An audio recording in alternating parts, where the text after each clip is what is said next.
Hello, I have not posted a video here for like 5 months, especially not a longer one, or anything to do with, I think, weight loss in like 6 months. But if you want to keep more up to date with like recent stuff, I'm definitely doing that over on like TikTok and Instagram. But that's like my day-to-day kind of updates. This video, I'm gonna kind of go into detail about what my surgery day was like and what post-op has been like so far. I'm gonna be talking fairly casually about things like surgery, needles, weight loss, diet, etc. So if that's something that kind of brings up a bad feeling for you and something that you can't deal with right now, then I'll see you next time. Otherwise, I would also like to get one more little self-plug thing out of the way, because I've done a terrible job at promoting it so far, but I do have a new shirt and sweatshirt that is out. Everyone really liked the Magical Girl support group design, so I went out and got kind of as many Sailor Scout type colors that I could get that are available up to 5 extra large. And these are on my website or on my Etsy, so just swing by my website or Etsy. Links are in the description down below. And after this little intro, we'll get kind of straight into my details of my story so far. Alright, so I got my little bullet points over here to keep me on track, so I'll be like glancing over probably pretty regularly. I haven't done this in a little while, it's a little weird. But I got the traditional duodenal switch surgery, and on August 25th, and it's a surgery that's kind of like a combination of a sleeve and also bypassing your intestines. So generally they remove a little more than half of your stomach, and then they also reroute your intestines so that it is like the food that you eat travels a shorter distance of time, so it causes you to absorb less of what you're eating.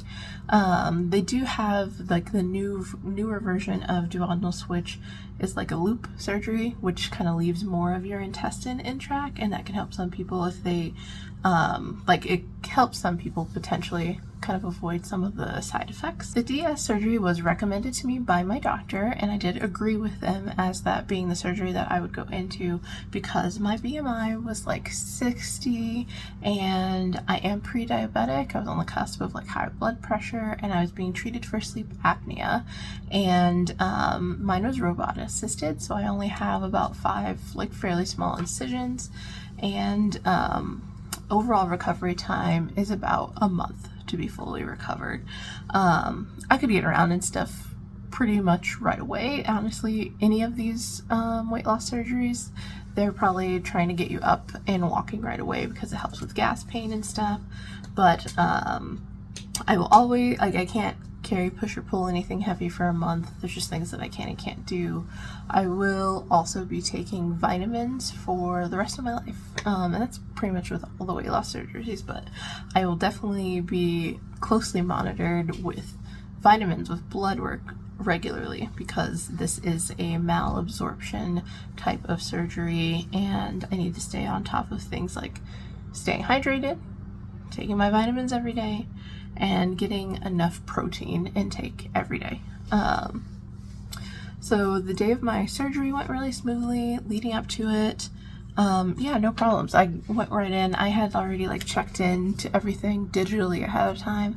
My aunt and my grandmother came down to help out, so we got to the hospital around like 6:30 in the morning or something like that, and the check-in process was easy because I had already done it digitally, and my surgery was scheduled for about 9 a.m. Previously it had been scheduled earlier, but I got pushed down. So all of it was covered by my insurance. I had a copay of like $250 for my overnight stay, so I was expected to stay at least one night. And then after all of that was sorted, I went up to day surgery, and they took me to get my like initial testing out of the way, other information that they might need, which this is the thing that I constantly forget about every single time, is that they're going to ask you to take a pregnancy test. I totally forgot about that, and I had gone to the bathroom right before they called me back to do my testing, so I was dry, nothing was coming out. They had to do my pregnancy test by taking blood.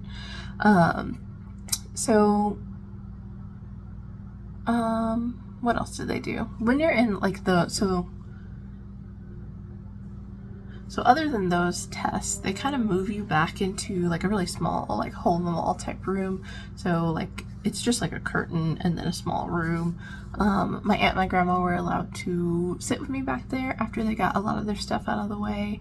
When I got there, after I, couldn't do like the urine test for pregnancy test, I basically got a packet where I would wipe down, and I took like my clothes off, so I had to change into the gown and my little grippy socks. So I did that, and after I did that, they came in, like they put the IV in your hand, they took my blood to do the testing that I needed to get, and when I weighed in that day, I was about 377 pounds. So once you're in your small little curtain room, you're just kind of waiting, and they're giving you like all the prep stuff that you need. So I also had like these leg compression things that they just kind of like squeeze your leg in rotation, and it keeps your circulation going during surgery. I also like the surgeon and the anesthesiologist and stuff stopped by and were there to answer any questions. And by the time I was like starting to get bored or like tired of sitting there and being like, oh, it's gonna be my turn soon, someone finally came to get me. At this point, it was like we had been at it for a long time, so like I had already been like, my aunt and grandma were getting hungry and stuff, like go by the cafeteria and find something. And then maybe like 10 minutes after they left, everybody was coming to get me, to wheel me in. They gave me a sedative while I was still in that room. So she gave me a sedative, and then she started like packing stuff up to take me and making sure that all my personal items went to the right place, all that kind of stuff. So you're like that sedative, it kind of burns your hand, to be honest, and you're pretty out of it pretty quickly. I could feel it, kind of like waves of it coming in as they were wheeling me to my surgery room. And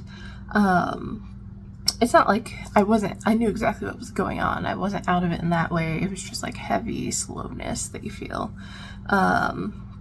So what else?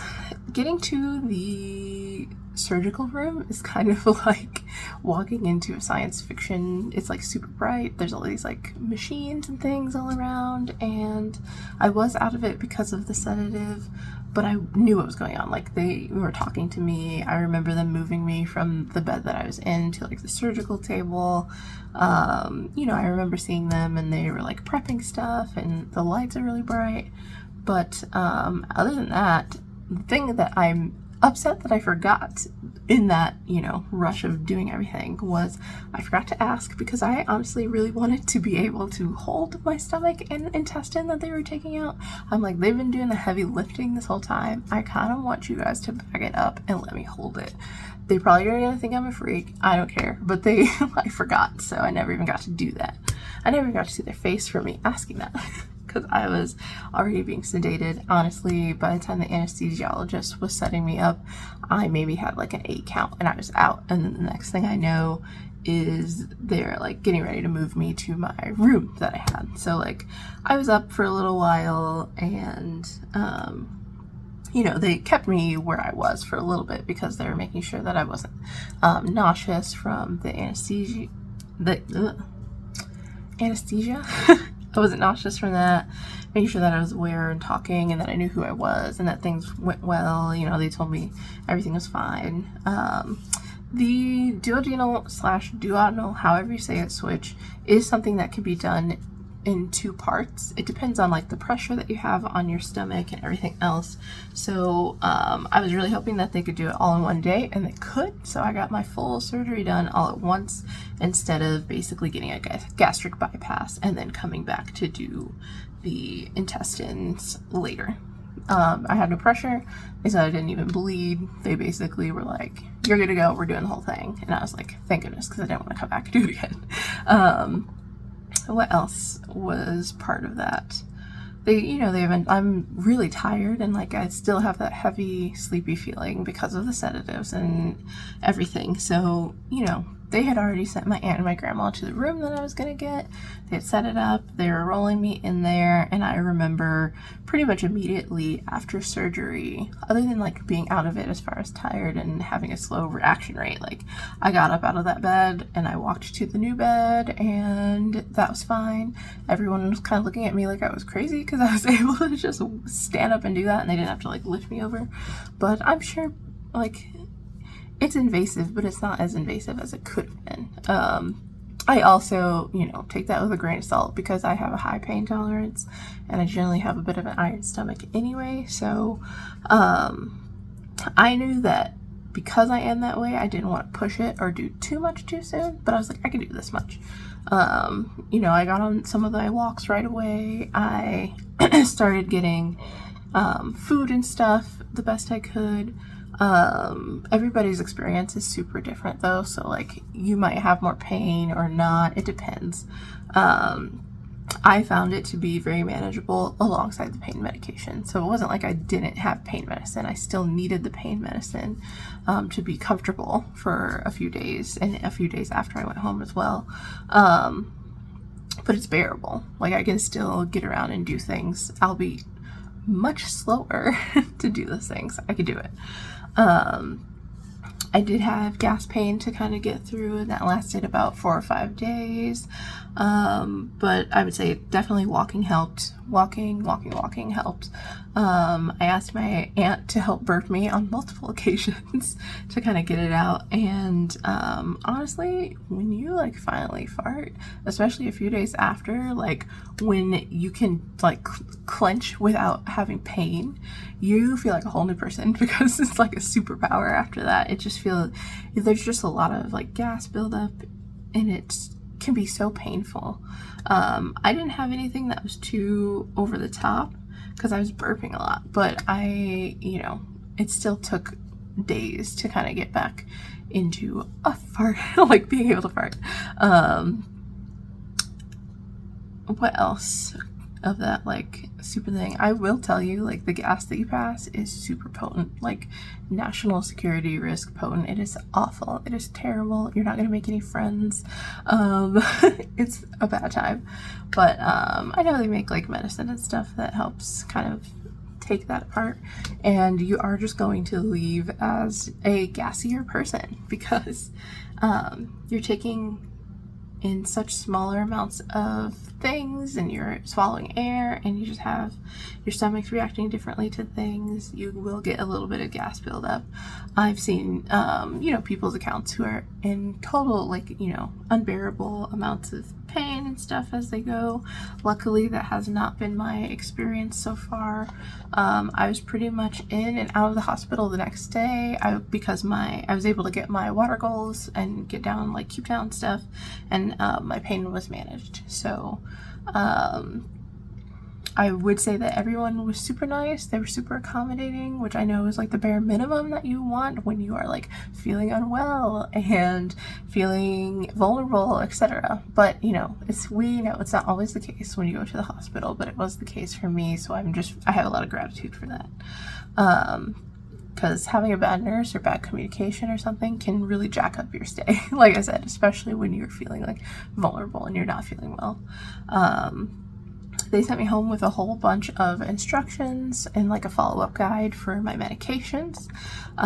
They also sent me home with like little 1 ounce cups so I can measure out the liquids that I need to take in, because you can really only take in about like 4 to 8 ounces at a time. From what I've seen when I was looking up a lot of surgery stuff ahead of time, it felt like a lot of people were really having a hard time keeping anything down, and I was not having that problem. I just didn't have that issue. I could take 8 ounces pretty easily without discomfort or anything else. I can go over kind of like my water goals and stuff for the day, which is you kind of break it up into like 6 different meals, which could be like your broths and stuff, things with protein, like getting your protein goals in, and then you have to get like 64 ounces of water because they don't want you to dehydrate. So I've been able to do that just fine. I haven't had any issues. Like, yeah, there were like the first few days are a struggle because it's just hard to, you have to like retrain your brain into thinking about it constantly, because you have just a whole new relationship with food at this point. It's just kind of like, I had something specific that I wanted to say about it. Yeah, when they sent me home, they sent me with, I went and got my bariatric vitamins, I went and got my medicines, and a guide for resuming medicines that I was already on. I do like 10 days of blood thinner shots, so my last shot is tomorrow, thank goodness. And because I hate having to think about it. I'm not squeamish about needles or anything like that. Like I can give myself the shot and do that. It's just like the extra thing to keep track of that gets tiring. And then when you do like they start people on like, 2 ounces at a time, up to 4 ounces, and then you just kind of build up because you're retraining your stomach. It's still a major surgery that you've done. You are set to like, you're either doing a meal or you're doing water, but it's all liquid. So, you do your meal, and if you do a meal, then you have to wait 30 minutes until you can do water again, and vice versa, because they don't want you to dilute, because it is malabsorptive, so you want to be sure that you're absorbing everything that you possibly can while it's in there. So generally that's a lifelong thing. Like there's no real, like you can do it. I'm sure some people will tolerate it more than others, but it's like, it's just not recommended that you drink and eat at the same time. So, like I was saying, my liquid diet is ongoing. So it's about 6 meals a day. And during that time, you need to get 60 to 80 grams of protein and aim for 64 ounces of water. It's a big adjustment for me because I've thought about food and stuff, but not like this. Like the way that you have to stay on top of it so that you are hitting your goals properly, it's obsessive. It's really like, it's a lot. Like I have so many alarms set, so many different things going on, different things that I'm measuring, different ways that I'm measuring. And like, I'm just keeping track of everything. It's just a lot to like this is now the only thing that I am thinking about. It's really hard because like obviously there are times where I was thinking about food before, but it was more of like I'm ordering too much food, eating too much food in one sitting or whatever it is, and food is a comfort thing. Right now it's like totally switched where it's like food is just purely a survival thing right now because I do not feel hungry whatsoever. And that's why I have all of these alarms and things, because I need to stay on top of it. Like you should not get dehydrated. You really need to stay on top of it. That's like a terrible thing that you could do for yourself if you don't stay on top of it. And if you don't do that, you're going to feel way more sick because you're going to definitely be lightheaded all the time. You're going to, be at risk of fainting and other things if you don't stay on top of those things. So it's very much a survival thing for me right now, which is weird. Like it can mess with you mentally that is what it is for right now. But it doesn't last forever. And I'm hoping that I get cleared for pureed foods soon. Not that pureed foods are my like go-to texture or anything. It would just be nice to have something that is like feels like it's of substance, because I've definitely had times where I've put something in my mouth just to chew it and spit it out because I can't like eat it yet because I'm still on my liquid diet, but I wanted to feel like remember the feeling of actually chewing and eating on something. I think overall I don't have many complaints. Like I said, everyone experiences it differently, but so far I have not had any nausea. I can get all my ounces in. I definitely do get lightheaded sometimes when I stand up too fast, but that's something that I had even before surgery. You will kind of get pangs of like stomach pain sometimes, or if I like twist wrong still, it's bad. Like those first few days, like after surgery, like day of and a little bit, like you really relearn how much you kind of engage your core as you're doing things and reaching for things, and you stop like twisting and reaching too far and doing too much fast because you do not want to feel that again. Sorry. This is what I'm talking about when I'm saying like gas just in general just becomes a bigger part of your life. Like if I haven't talked like this in a long time, so like gas bubbles are just kind of coming up. I also need to be sipping my protein shake, so hold on. See, it's just immediate. Like that's just the life right now. That's just how it is, especially like your first sips of the day. For me, I've noticed like my first sips of the day, sometimes it can be a little uncomfortable at first because you've got like those first bits of gas that need to come out, but after that it's been manageable. I haven't had like gas pain again. Most of my general pain is gone. I feel it later on in the day because, you know, my stomach is just kind of hanging. I do have a belly binder that I take on and off depending on what it is that I'm gonna do. That helps over time. But yeah, like you get the stress of, oh, how much did I bend today? How much would I do that? How much did I do that? It will affect you usually later on in the day. But I don't take my pain medication anymore, so of course it's gonna affect me more. They gave me like a hydrocodone liquid version at first, so I did that even for, I want to say, the first 5 to 6 days maybe of like from the hospital into being home, just to have pain management. I felt like it helped a lot at night to help make it comfortable. Honestly, dialing back really quick, any pro tip for somebody who's going to be in the hospital, I had a hard time getting comfortable because the bed sucks. It's terrible. But I finally got comfort after lifting the leg part and lifting myself up so that I was like kind of cupped a little differently, and that helped with comfort so much more. So try that. If you're struggling, try that.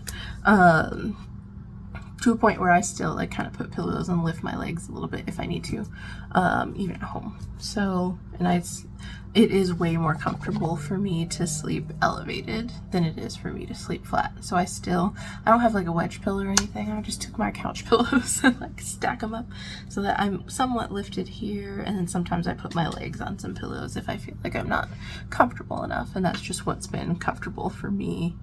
What else? Here, I guess I have a few bullet points for like the bad, or like things that have happened. So yeah, gas pain has been the worst.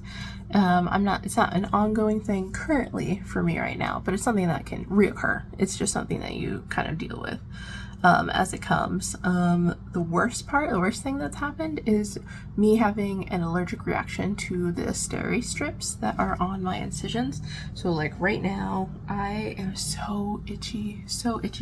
Like my incisions look fine and like they're healing okay, but they are red and splotchy and itchy because I had an allergic reaction to the adhesive that was on the steri strips. And I'm going to ask them about it, but it's Labor Day weekend, so nobody is there on Monday.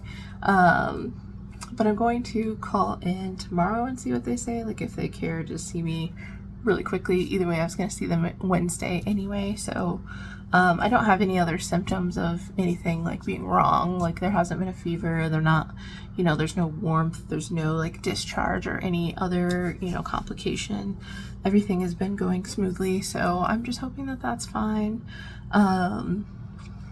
That's been the worst because it's just itchy, like it's terrible. And you can't really, like, you shouldn't scratch them, don't scratch them, but it's also really hard to not. Sometimes you find yourself doing it absentmindedly. But yeah, definitely red and splotchy. But overall, no like real complications or anything so far. Everything's going well. I feel good. It's just I guess standing up too fast and getting lightheaded and the allergic reaction. So I'm currently about 10 days out from surgery, or 10 days since surgery date, and I am like 358 pounds. So losing weight pretty rapidly. That's not going to be how it is forever. I'll plateau eventually and be bringing in like working out and stuff, but so far it's within what I kind of thought it would be. I've surpassed and or met like my liquid goals for at least 3 days in a row. I don't feel hungry at all, not even a little bit.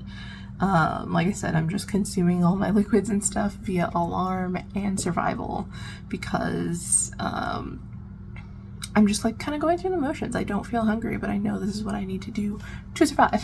So, looking forward to period. Hopefully they clear me for period a little early because it's been going fine, but maybe they won't. I don't know.